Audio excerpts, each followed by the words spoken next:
All right, everyone, welcome back to this episode of This Dude Started Something. Today's guest is someone who quite literally brings stories to life through a lens and from the skies and across the world. Craig Dehut is a cinematographer, a producer, an editor, and a drone pilot with a passion for storytelling that's rooted in both creativity and purpose. He's the co-founder of Appian Media, a production company committed to creating tools that are biblically accurate, free to the world, and accessible to all in order to help bring people into a closer relationship with God through a better understanding of the Bible.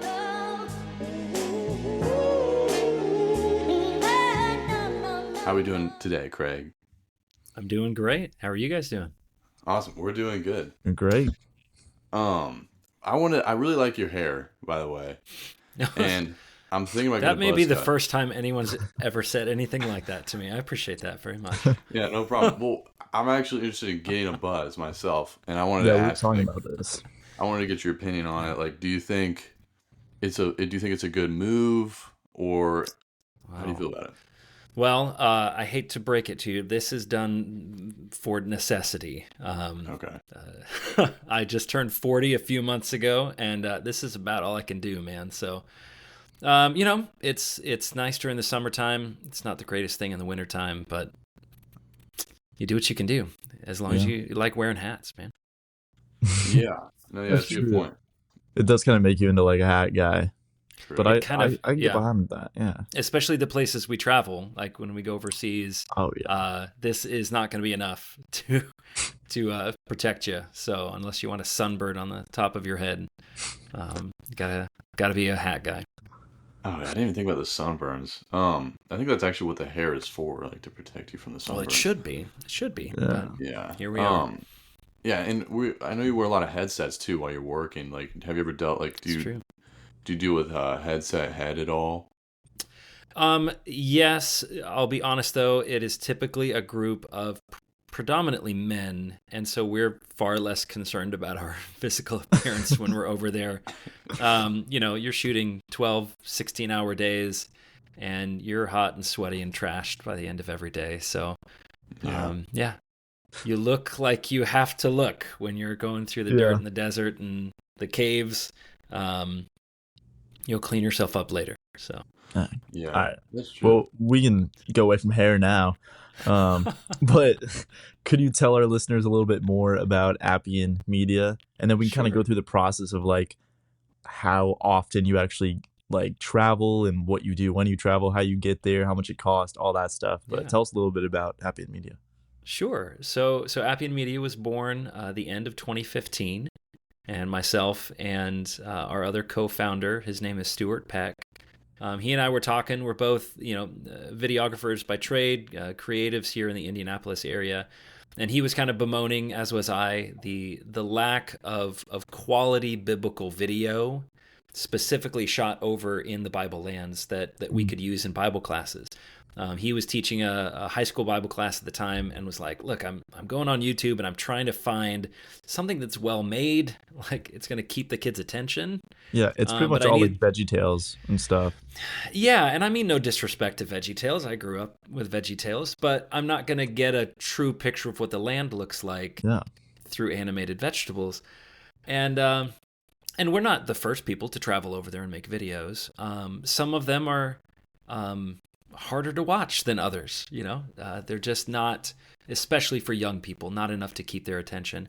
And then we're both, freelancers. We didn't want to spend a bunch of money and hope the video was what we needed for class. We wanted it to be freely available as well.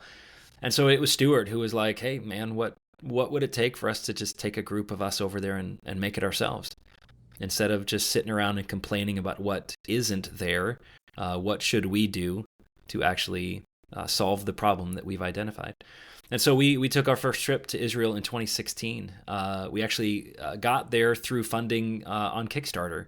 Oh, wow. We formed a non-for-profit and launched a campaign on Kickstarter. And it was enough, not really enough, but it was enough for us Right. to feel okay about traveling over there, taking a small team. And since that time, we've been so blessed. We've traveled to Israel 3 times in all. We've traveled to Turkey and to Egypt and to Jordan. We have, Lord willing, plans to head back to several other countries the end of this year, and we've been able to produce a bunch of feature length and docu-series about the lands of the Bible, helping people see what the lands actually looked like, and help reaffirm people's faith that these were real places, real people, and the events actually happened. And trying to do it in a way that's well put together, bringing my expertise as far as cinematography and editing, and Stuart's expertise as far as producing and storytelling and audio recording. And we've brought other team members in as well to help us. And we've just been really blessed to have been able to do that. And we're inching on 10 years now. And Wow. I'm thrilled to see what we've been allowed to do. Yeah, You that's guys have awesome. all your equipment with you, like when you're filming and stuff. Do you ever get like people kind of like looking at you confused, like what for are they sure. doing? Like, is Yeah, that I will say in Israel, they were very used to that. People are over there shooting video, news crews and documentaries all of the time, Mhm. and so we got less raised eyebrows. But yeah, people are always very curious, and as we've experienced, very generous, very helpful. We've really not encountered anyone who was antagonistic towards what we were trying to do. Mhm. Some of them were indifferent, but we've been very blessed. You can't hide it. I mean, we're a crew of 8 Right. or 10 people, and we're carrying gear and cameras on our shoulders and stuff. And but it also opens some cool doors where people have been very willing to be like, oh yeah, we can give you access to this space and just shoot real quick and be out of there in 15 minutes. And That's we so learned cool. to shoot very quickly. So Yeah. So can you give us and our listeners kind of an idea of what one of these stories looks like? Like what sure. story are you telling when you go over there? Yeah. Well, the very first series that we did that brought us to Israel, actually 2 years in a row, was the story of Jesus. So we called it Following the Messiah, and we visited as many sites as we were able. It's a 10-episode docu-series. It's about 4 hours long, all the way Wowzers. through. Wow. And And we millions visit, of views we saw. and millions of views. Yeah, I mean, YouTube has been pretty wild, really encouraging to see those kinds of numbers. We didn't get that kind of viewership right off the bat, but this interesting thing happened in 2020 where the world shut down and suddenly people were going online trying to find biblical media, Oh and yeah. we'd been producing that for 4 or 5 years, and suddenly our audience found us. So we've also done a series on the first kings of Israel. So we look for the biblical evidence for King Saul and David and Solomon. That's one of my favorites. We get to crawl underground in caves and visit Temple Mount and see some really cool places. We traveled to Turkey and did a series on the 7 churches of Revelation. So that's in Western Turkey, and visited those sites, places like Smyrna and Ephesus and Sardis. And then our most recent was a trip to Egypt and Jordan, and we did a series on the Exodus. And so we released that spring of last year, and that's a feature-length documentary. We picked a route. If you've studied that much at all, you know that what exact route they took and where did they cross and what mountain did they climb is under great debate. So we picked a route and traveled it ourselves, and just tried to help people appreciate and realize the struggle that the Israelites had coming out of Egypt, and God leading them through a very hostile wilderness into a promised land. And so we started in Egypt and went through the Sinai Peninsula and ended up right there on Mount Ebal, looking across the Dead Sea into the land of Israel, and Wow. brought viewers along with us. So That's amazing. Yeah. yeah. What kind of guys do you got on your team? Like, what kind of roles do you guys have? You said about like 10 guys, right? Yeah, typically it's been as small as 6, and I think Okay. as many as, I think 10 is probably the most we've had. Yeah. And And do you got like a map guy and like obviously a video guy? I mean, like, do you guys, yeah, what are the roles you guys have? everyone's wearing multiple hats, and that's just kind of the Uh-huh. nature of what we have to do. And so, for example, even though I'm a co-founder, I'm the CEO now. When we're on a trip, I'm a secondary camera. So I'm helping to shoot the video, and then I do the principal editing as well. But then we've got people over there who are shooting camera. So, for example, Stuart on many of our trips would produce it. Sometimes he'd produce and direct and pick up a camera from time to time. Legend. He wore many hats. Typically, we've got 4 or 5 of us that are doing the creative tasks, either shooting video, audio, stills. And then we've got 1 or 2 production assistants, and they're going to do a little bit of everything. They're going to help move the gear, get water and snacks for people when that's needed, and that's needed a lot. And just be, a runner, a gopher when things need done. And then typically we've got 1 or 2 hosts that are, our on-camera talent. And they have obviously done months of preparation leading up to that. To know, intelligently what to say in front of the camera. I think their job is harder than ours in many respects.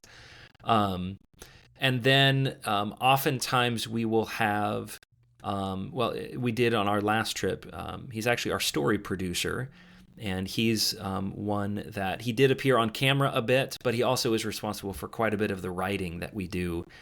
We create study guides based on these videos after we return, so that people can watch the videos and use the study guides and really kind of dig deeper into the text. Yeah. That's smart. So, yeah, we're all kind of wearing many hats, and none of us have the attitude of, no, that's not my job, that's beneath me. No, it's, if the job needs done and someone's there to do it, then we'll do it. What about like a local guide? Do you guys use local guides to help you? Yes. So that's just the team that we're obviously bringing in from the States, but we will always meet up with at least one, we call them a fixer, a local guide over there who can obviously speak the languages. Typically, most of the people we're interacting with do speak English, which is good because it's the only language I know. But it's always very helpful to have someone who also speaks the native languages. Definitely. And typically they're a local there, so they've got connections and a rapport that's very helpful to us. We're working with them months in advance to secure film permits. We don't just show up to these places and start rolling cameras. Months ahead of time, we're purchasing film permits and getting those permissions. And so the fixer will be the one who gets out of the car and talks with security or talks with the administrators. And we'll have some drivers with us, But usually the team, we're trying to keep it small. We're trying to keep the footprint. When it comes to feature-length documentary, 10 to 12 people all told is actually very small. Yeah. And so trying to keep that footprint as small and as nimble as we can. This is kind of like a darker question, but whenever, because these are some like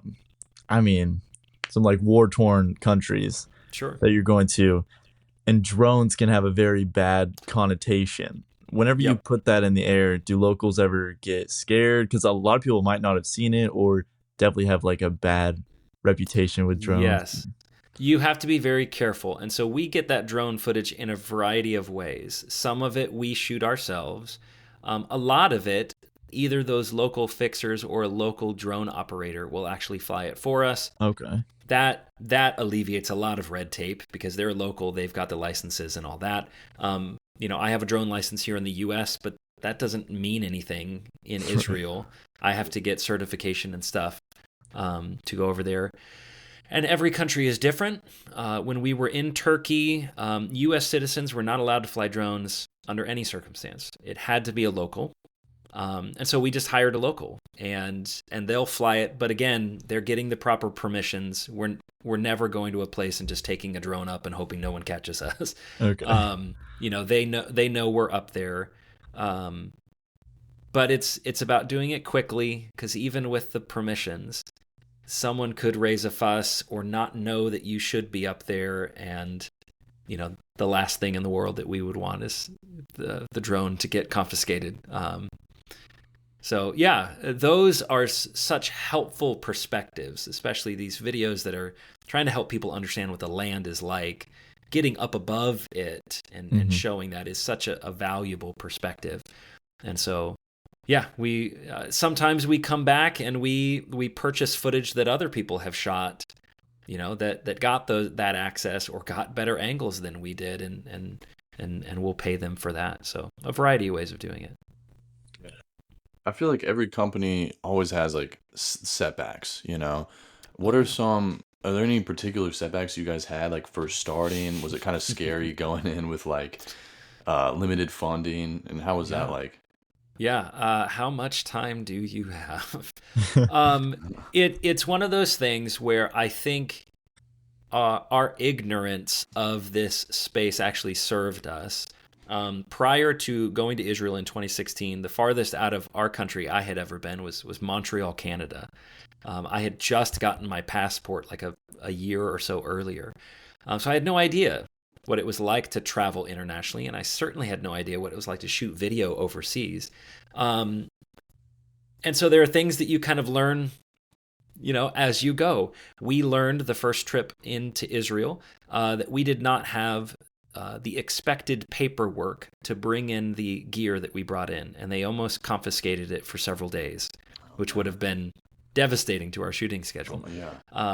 So we learned better next time. They were actually very gracious to us, and a little bit of money exchanged, and we were able to move on.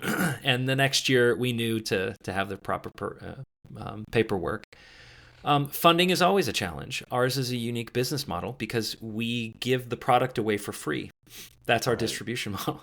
And people are like, well, how do you make the money? Yeah. We're non-for-profit, and so individuals donate to us on the front end. And we've got hundreds of people who do that annually. And then people will come in when we do kind of concentrated fundraising efforts. Hey, we're trying to make a trip to Turkey to do the 7 churches, and we need X amount of dollars to do that. And we'll kind of fundraise for a month. And individuals from across the world will donate to that and cover the costs, not just of the accommodations and the permits and the flights and the equipment, but enough to pay our team some. None of us are getting rich on this thing, but we believe in the mission, and it's been enough that every project and every year, more funding has come in, and it's allowed us to do more. Write more books and do podcasts and do smaller, shorter series, children's series in between our main series. And I attribute it to the goodness of God and the generosity of people. Yeah, that's awesome. So like, what's the normal budget for one of these? That's a great question. The budget. I can tell you the very first trip that we put together, we believed that we could do it for $60,000, which is hilarious to talk about now, because obviously you can't do that. It allowed us to take a trip and come back. Most of us got paid next to nothing. $60,000 was enough for that, but it certainly was not enough for the what is 10 to 12 months of post-production afterwards. So I would say on average, our projects have ranged anywhere between $120,000 to $200,000. But that is the entire pre-production, the actual production trip, and months of post-production and writing. So we're paying people to do that. We're paying me and others to edit the videos together. And when you look at like what Hollywood spends, we are spending for an entire production what they spend on catering for 1 week of shooting. And like the new Disney Snow White movie was 275 million, and you got more views than them. So it's true. Yeah, isn't that? Thank you so much for putting it in that scope. Yeah. Boy, we could probably spend the rest of the podcast talking about that particular film. Definitely. Audiences don't want that anymore. Right. We're tired of it. We're tired of it for a variety of reasons, and obviously we're making documentaries. We're not making narrative scripted films. They are a different beast altogether. But I think at the heart of it, people are tired of having things force fed to them that we don't believe and we don't want. And I think audiences are ready to be treated smarter than they have been. And so we're trying to provide a resource that's free to watch, that treats them like intelligent people and assumes that they've got a knowledge and a desire to learn more, and tries to make it entertaining and compelling at the same time. So That's awesome. This is kind of going a different route, but like, what kind of spiritual growth have you, if you are able to mm, share, like, have you experienced by traveling to these biblical spots? yeah, that's a great question. So I was blessed to have grown up in a Christian home. My both of my parents are Christians. My father actually preaches as a regular evangelist. So I wasn't unfamiliar with the stories. I became a Christian when I was in my early teens, and so I believed the Bible. I believed what I was reading, but there is something about going there and seeing it with your own eyes Yeah, to make you to make some things click in your brain. I'm not going to say I don't believe that it's true that everyone has to go over there in order to have a deep faith in Jesus and in the Bible. But boy, it's so useful to see, like, look, here is the Valley of Elah. This is where David fought Goliath. We know it for certain. It's actually described very intricately in Scripture to tell us we know this is the valley. And what does that do for your faith to say, look, the Bible was accurate when it described these two hillsides and a valley between with a creek on Israel's side? The creek is in the right place. It's where David got his 5 smooth stones. Here is the path that Jesus took coming off the Mount of Olives into Jerusalem for the last time before he was crucified. There are many places that we don't know with absolute certainty. We can kind of say, hey, this is the general area. But Israel's a small country. You're going to be pretty close. Even the best guesses are going to be pretty close. But there are sites where you can say, like, look, hey, these are the steps of the first century temple. Like, this is where they would have walked up. And that means this is where Jesus would have walked up, because he grew up a Jew going to the temple multiple times a year. And then you have those moments where you put the camera down and you kind of look at your feet and go, I'm standing where Jesus walked at some point. And what does that do?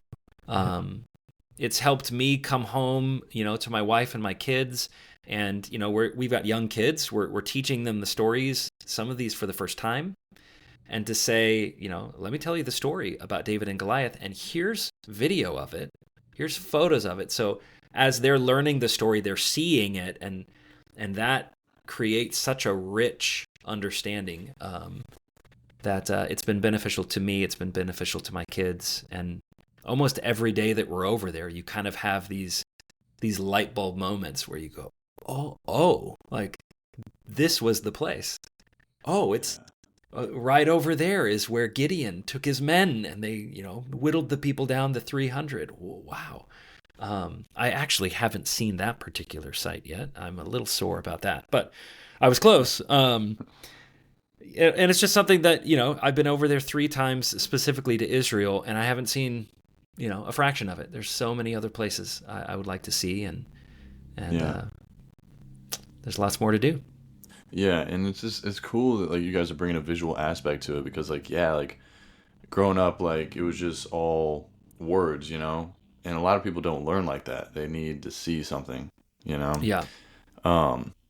But And that's been a backbone of what we've done from the beginning. Is we are not in any way trying to replace the word. Like, God chose spoken word and eventually written word to preserve his word, and it's worked well for millennia. It's worked well, and we're not trying to replace that. I think there's that is always where the power is, but how we learn has certainly changed in the last many decades.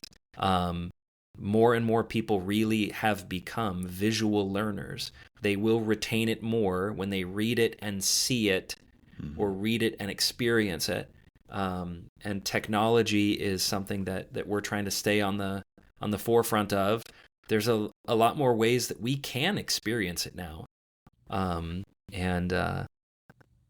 Boy, that's something that we're always super excited about. What kind of gear, what kind of equipment, what kind of new technology can we use on this trip to try and make people feel even more like they're literally walking along with us.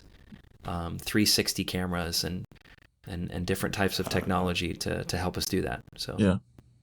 Have you thought about doing any short form content in order to reach the youth? Maybe like TikTok or like shorts, reels, stuff like that? yes, I will tell you, for someone who, like, I graduated film school in 2007. If you can imagine, YouTube was not created until 2005. So none of us were talking about creating films and putting them on the internet. Like we really just weren't.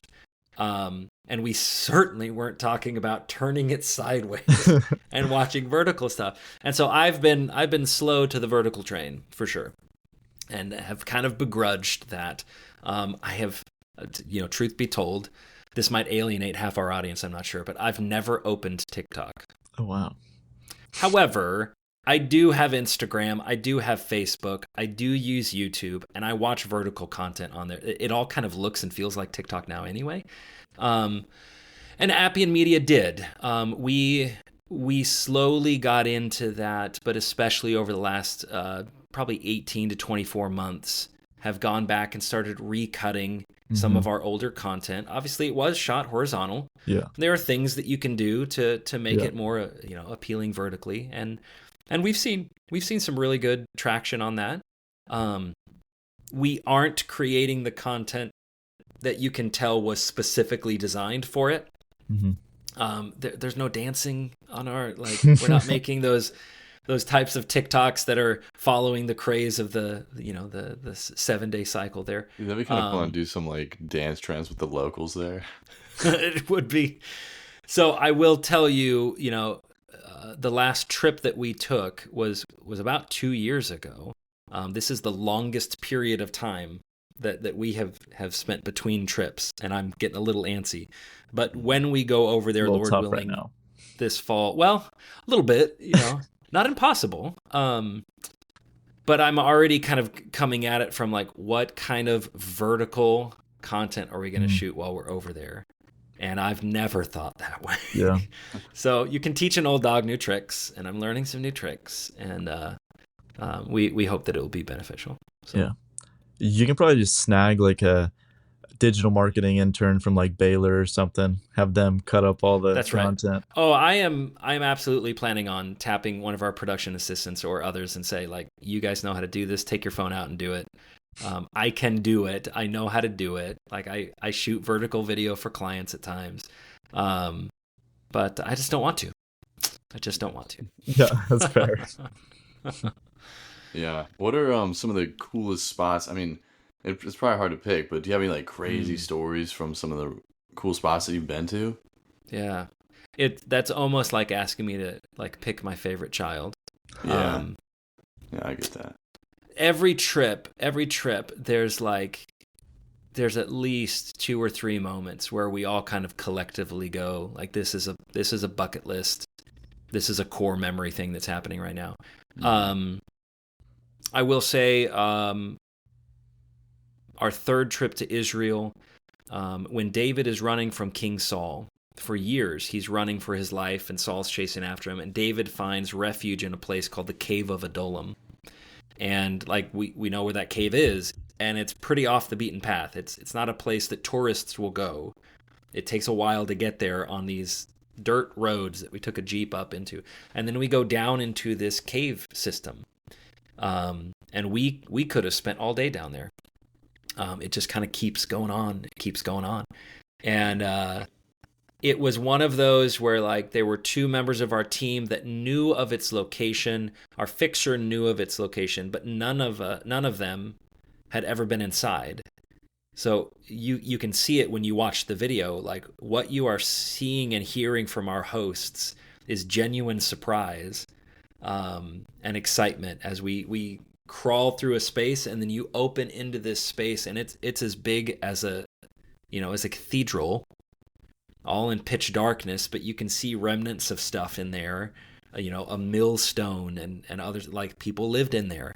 I can think of visiting Turkey and visiting the city of Ephesus. Like you could spend days walking around and visiting the city of Ephesus, and you think of the Library of Celsus that is a common image that people think of over there. But I was struck right next to that is the Agora, the marketplace, where the Book of Acts records this riot that took place in Ephesus, where people are starting to oppose the preaching that Paul is doing, and then they drag him over to the amphitheater and start chanting, and like, there's the marketplace, there's the amphitheater, and I just had these moments where it's like, oh man, we were there to shoot the 7 churches of Revelation. We weren't there to talk about Paul. Lord willing, that is what we're going back to do this fall, is to do the Book of Acts. But just to go, yeah, like, there's no doubt about it, this is the marketplace. And then climbing up one of the options of Mount Sinai. This is the one in the Sinai Peninsula. They call it Jabal Musa. We climbed up very quickly because we were delayed, but got there as the sun set, and then spent the night on top of Mount Sinai and woke up. It's freezing cold up there. But man, that was one of the most awe-inspiring things I've ever done. Is you wake up on a mountain and watch the sunrise and think about Moses being up there for 40 days and some pretty cool stuff. That's so cool. Yeah. Dang. No, I want to go sometime. That'd be really crazy. Like, that'd be awesome to see that. That would be crazy. Yeah, I encourage everyone. I mean, it's not an easy trip. It's not a cheap trip. I never imagined that I would be doing this. And I didn't take my first trip until I was about 31 years old. But as soon as I did, it was like, everyone should do this if they have the opportunity. If there's some way to make that work, I encourage people to do that if they can. So in the meantime, we'll bring it to you. Yeah. Yes. What kind of other products you got going on right now with some of your stuff in the United States? So as I mentioned, these main series that we've done, we've done The Life of Jesus and the Kings of Israel. We've done the 7 Churches of Revelation. We've done the Exodus. But in between all of those, we actually create children's series based on the similar part of the Bible and based on, you can just imagine the amount of footage that we come over with, and we only use a fraction of it for these main series. There's a lot of unused footage. And so we write new lessons and typically record for a kind of a grade school level audience, some new talking from one of our hosts, and we usually record that, at least half of those, in this country. We find a place that looks kind of biblical in nature. Sometimes we go to museums, or there are sets, locations around the country that are made to look like biblical sets. Some of them we do shoot, on location over there. And cut those together. So in fact, right now we're releasing brand new episodes of what we call Lessons from the Land, the Exodus. And those are dropping on our YouTube channel right now. But then we also, over the years, have recorded a variety of different types of podcasts. So we've got 3 distinct series that we've done over the years. And one of our series is in the second season right now. We call it Digging Deeper. And it's 2 members of our team who, they both lead tours over to the Bible lands. Between the 2 of them, they have probably made 30 or 40 trips to various parts of the Bible lands. And so these 2 guys are just talking about their love for the Bible and their own experiences traveling and how that connects. And that's really cool. It's like 2 Bible nerds sitting around talking about their travels, and it's very entertaining. But yeah, just the workbooks that we produce. These are a bit unique because every chapter, every lesson of the workbook actually has a QR code, so you can scan it and watch a portion of video, and then read through the biblical text and read some additional commentary that we have and some great questions. And we just released. It is a beast. It's like 270 pages. This massive Exodus series workbook for our Out of Egypt, and so there's always. That's always happening, and we're writing and editing stuff that was shot 2 years ago, finishing those things up, and then we're looking forward to a trip in the fall. Like I said, this is going to be a 2 to 3 year project, 2 different production trips to do basically the rest of the New Testament, the book of Acts and the epistles. And that's going to take us all over the map. So That's exciting, though. yeah. Dang, yeah, you've created a lot of super impactful content. You just went through all of it. Have you gotten any feedback that's like stood out to you from viewers that have watched it? Yeah. I am still primarily the one that handles the comment section on our YouTube channel, and that's a blessing and a curse sometimes. But I find it's very helpful, especially for me as the CEO. Like, I want to know what they're saying about the content. Do we need to change something or try something different next time? Did this work? How did this?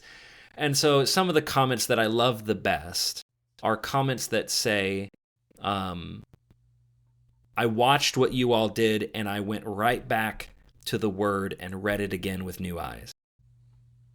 Or like, I've been a Christian for decades and I've never really seen the story until now. We had a teenage girl basically watch our series on the Kings of Israel, and she's like, I binge read 1 Samuel. So she didn't go on Netflix and binge watch a series, but you could binge read the Bible. And I think that's awesome. Like, that is our objective. I'm not as interested to hear that you've watched the 20 hours of content that we've created. I would love if you watch 15 minutes of our content and it inspires you enough to go and read a whole book of the Bible, then awesome. Like, we've done our job. But just hearing people, I'm going through a really hard time right now in my life, and I know the Bible has the answers for me, and you got me interested and invested in that again, and it's brought me hope. Those are cool. Those are really cool. And we get things like that all the time. Dang. Yeah, I don't think people realize like the Bible's like the greatest story ever written. You know what I mean? Absolutely. And, like, it can be binge read, which is pretty cool. Yeah. Oh man, if we would give it its proper due, it is one of the most fascinating pieces of literature ever. Like, the stories that could be told, and movie makers try to do it, but they tend to only do the same 5 or 6 stories over and over again. Yeah. But there's some fascinating things that just have never really been touched. And so I'm excited to see what we can do to help that. But boy, the industry is also shifting the last 20 years, the types of things that are coming out. The Chosen has shifted some things significantly. Yeah. The House of David is a series that has started been that last night, actually, the first that episode. I haven't even finished the first episode, but I watched enough to go, this is not what we typically think of when we watch, Bible series. It's the #1 series on Amazon right now. Yeah, dude, the film that's is wild. crazy. So Like, good for them. Yeah. And getting people excited about, like, this is the story. Let's enjoy it, and let's let it change our hearts. Yeah, the cinematography on that was like absolutely insane. I noticed that. It was like intriguing for sure. Dude, they should make like, yeah, you should, Oliver. It's really good. They got to make like like you were saying how a lot of the stories of the Bible aren't even really covered. Why don't they make like a Marvel series? Not like Marvel, but Marvel, like, they have so many, like they have the whole timeline on like Disney Plus. Like, Dude, they could do that with like the Bible, you know what I mean? Like, have all these. Definitely.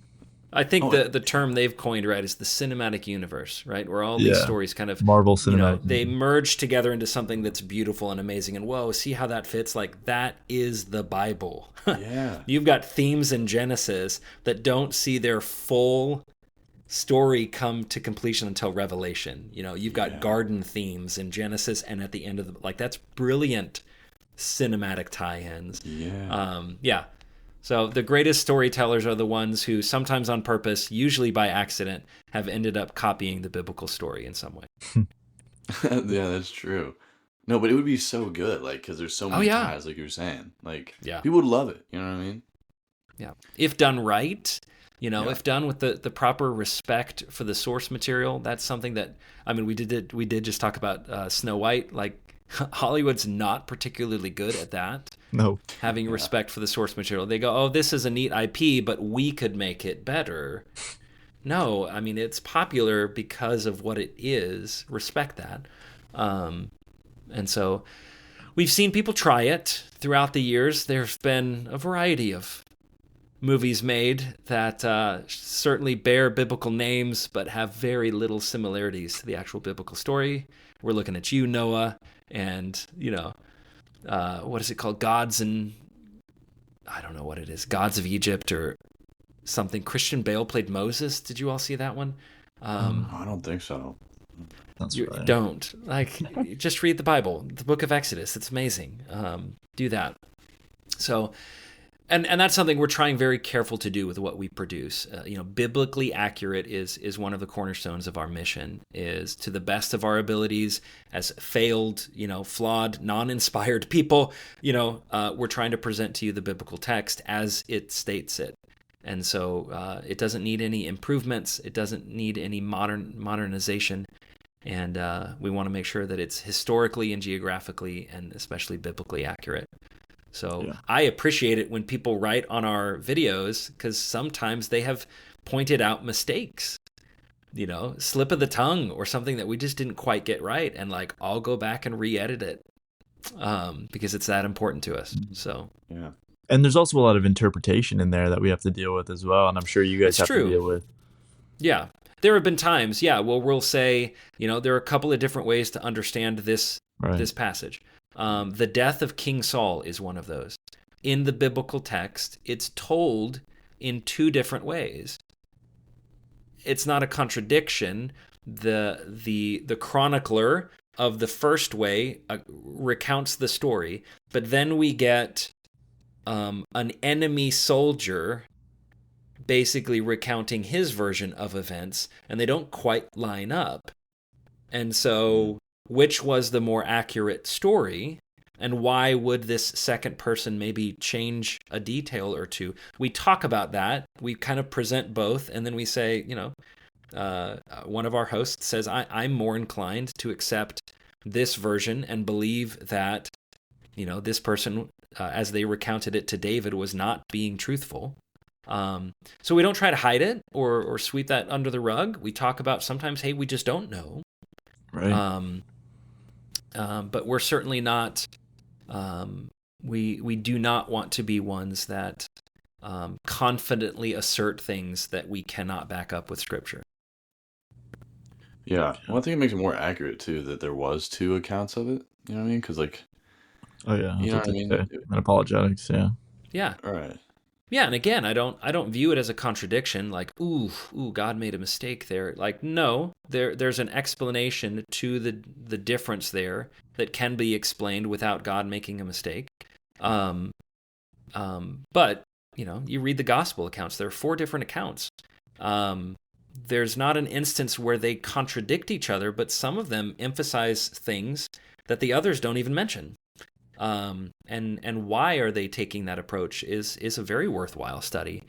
And we try to cover that as best we could in our, docuseries. We could have made 16 hours worth of content if we went through all of that. But trying to decide the best way of structuring the story and where do we dig deep and try to explain it, and where do we just kind of say, hey, we don't know. Here's the best explanation, and we're moving on to the next part. That's why we have some talented writers. So. You guys have a lot of you focus on long form stuff, really long 2-hour things, and I'm sure it caters mostly to people who already believe or at least have believed at some point in their life. Have you thought about what would be kind of the hook of the Bible? If you can make a 15-minute thing in order to get new believers, what would be the stories that you would tell to them? That's a great question, because we, from the very beginning, while the problem that we found was existing among, these were high school students, many of them already believed, this was at a church Bible class. We wanted to create content that would be useful for people who already believed it. But we also want to create it in such a way so that someone who doesn't know their Bible at all is not going to feel completely lost. or it's going to be appealing to the people who are just starting to show some interest in that and they want to learn more. What can we do to hook them? And there's a balance, trying to decide, do we make this scene really exciting and really fun and energetic just to draw those people in, but it's kind of fluff for the sake of fluff. We don't want to do that. But we just don't want to have someone standing there kind of lecturing while they're in the Bible lands. Like, we call them lectures from the land. Like, no, nobody actually wants to see that. So we do our very best to get audiences engaged. And so we take you into the city, we talk to the locals, we eat the food, we engage with the culture. We could have just told the story of the Israelite slaves in Egypt making bricks, but instead we found a brickyard where they are still making it the same way, and they're knee-deep in mud, and we get our host who rolls up his pants, and he gets in there, and it's stinky and disgusting, and we have a mud making competition between. They pull me in, I'm shooting video, and they pull me in and say, hey, you have a competition with your brother here. That's fun and engaging, and someone who maybe doesn't believe the events of the Exodus would still find that compelling and then go, okay, wow, there's a cool biblical connection here, as they're considering the slavery of the Israelites and what that must have been like. So we are wanting to create content that is helpful and beneficial for both audiences, and that's our goal. We're trying to expand the kingdom. We're trying to bring more people to Jesus, and that's done by helping and strengthening those who already believe it. But it's especially done by appealing to those who don't yet believe it. Yeah, and that's cool. It's almost like 2-in-1. It's almost kind of like how it's made with the biblical stuff. You know what I mean? Because it's like you're learning all these little facts that are just useful or like just cool to know in general, like the brick making. Like people now know how it's done. How they make bricks, which is cool. What do you think? Like between the writing and the filming and editing, what's like the longest and most tedious process of all of those? The editing, hands down. Okay. It doesn't mean it's the most important. It's just, they're typically 2-week production trips. We're there for 12 to 14 days. But it is not uncommon to take 10 to 12 months to edit the content together. And that's any editor, any filmmaker is going to tell you that. That's not unusual. It's why, Hollywood shoots a movie and it doesn't come out for 2 or 3 years because they've got to edit it together and add the special effects and all of that. And the editing process can become tedious. Have I been referred to as an editing monkey? Yes, because I'm just, in the dark of my office here, and sometimes it just seems very rote.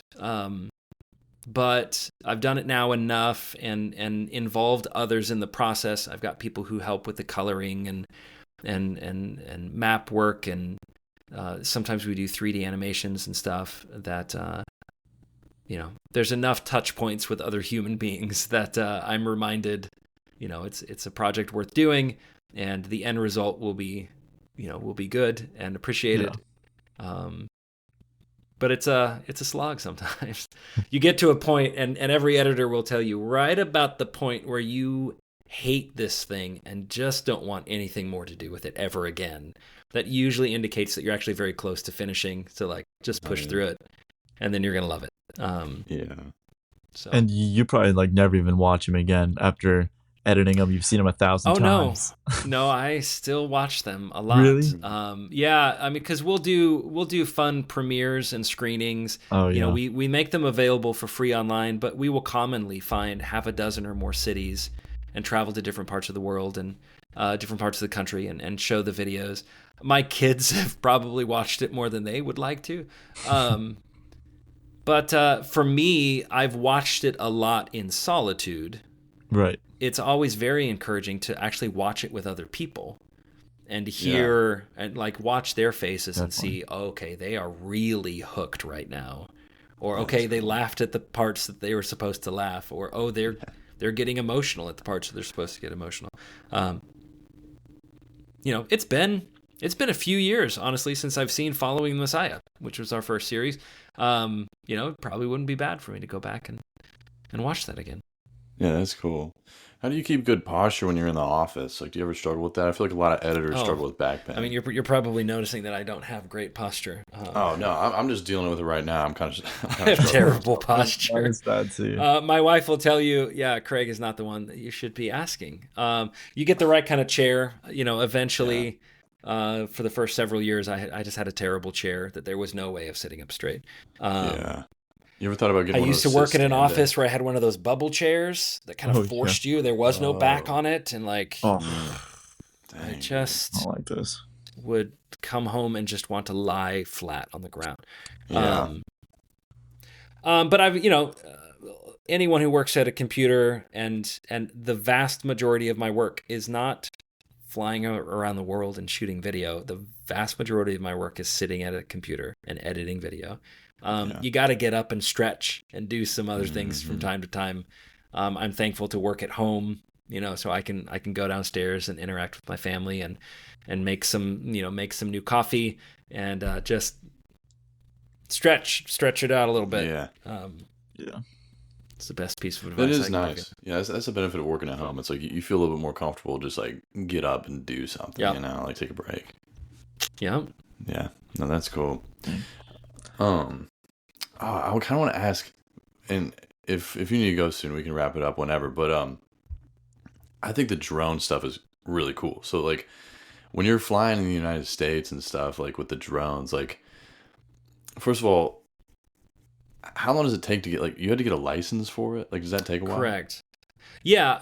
So if you want to fly a drone here in the U.S. just for recreational purposes, like anyone can do that. You don't need a license. You just buy the drone. It's ready to go. As soon as you start charging money for it, you want to fly it commercially. You need what's called a Part 107. You have to go and take a test. I understood going into it, like it's essentially taking the test as if you were operating an unmanned aircraft. So this test is fairly outdated, but it was designed for when people were flying like full-sized unmanned aircraft, and these are the things you need to know about air traffic control and weather, and reading maps and all of the things that you don't use at all. I'm sorry, you just don't use at all when you fly an actual camera drone. Yeah. Having an understanding, however, of like airspace in and around restricted areas or airports, and that is helpful. But like I crammed for the test for a week and then took it. You have to pay something to take a test. Don't fail it, because then you've got to pay to do it again. And then you have to renew it every year or so. It is a skill set I wish I had learned sooner. But I love doing it for clients, and I love doing it for Appian. I'm trying to make sure that I can jump as many of the necessary hoops as possible to fly. Coming up this fall. So, oh yeah, that'd be awesome. See. Yeah. Wait, so for the test, you actually fly something, or is it just like a paper written test? No, yeah. So it's not like a driving test where you actually have to fly the drone. No, it's a paper test. It's a a written test, and but it's not easy, it's it's timed, multiple choice. And you've got to get a fairly high percentage to pass that thing. So I was sweating it, but got it done. So yeah, and there's like so many restrictions on where you can fly them, because you can't do it over private property, which is like most of property, and then most public parks like will make you pay something, or you just aren't allowed to because you can't do it over people, and also depends on like the weight of your drone. Like, do you have a big drone? I have a fairly big drone, and. Yeah, so this would be like one of the DJI. It's like the Mavic 3 Pro. Okay. And it's fairly big, but as drones go, it's not that Yeah. heavy, all things considered.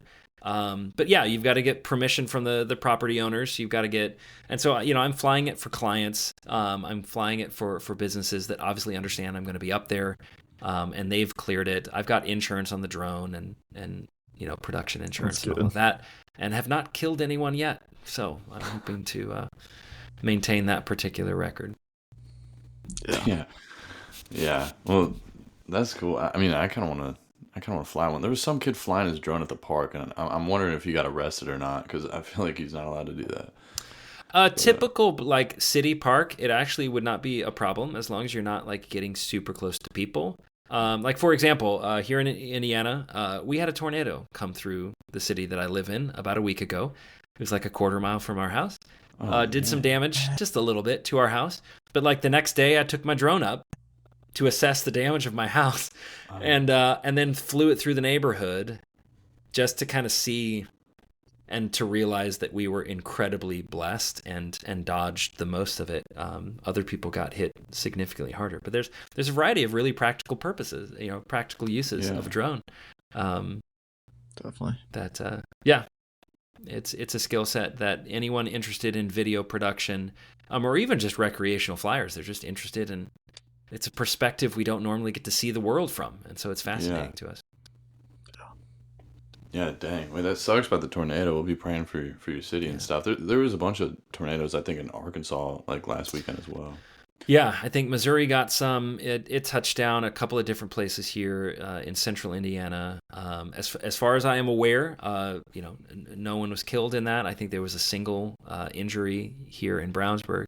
But that's about as close as I'd like to get to.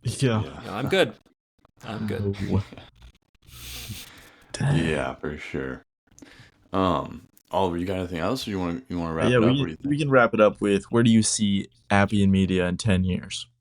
Yeah. We would like to see Appian in 10 years be the place that people think of when they want to have biblical media, whether they're classrooms or for their family or for their school groups, that they go, I'm teaching this part of the Bible. What does Appian have for that? And so we are working on prepping to announce our plans for a set of curriculum, both for junior high and up, and also the grade school level, based on the things we've already done. And we would like to be able to create content from Genesis to Revelation. And so that's our goal. And I foresee that involving expanding our team.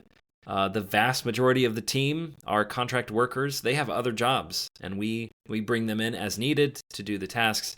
Honestly, I'm the only one who's doing this full time at this stage. So we'd like to see the team expanded and us to be able to make more trips and create stuff more frequently. So, Awesome. Lord willing. Yeah. Well, thank you so much for coming on here. Absolutely. Making time for us. Oh, I appreciate it. Thanks for the conversation. Yeah. Yeah, of course. It was awesome. And if you can shout out to our viewers for where to find you, all Certainly. the locations.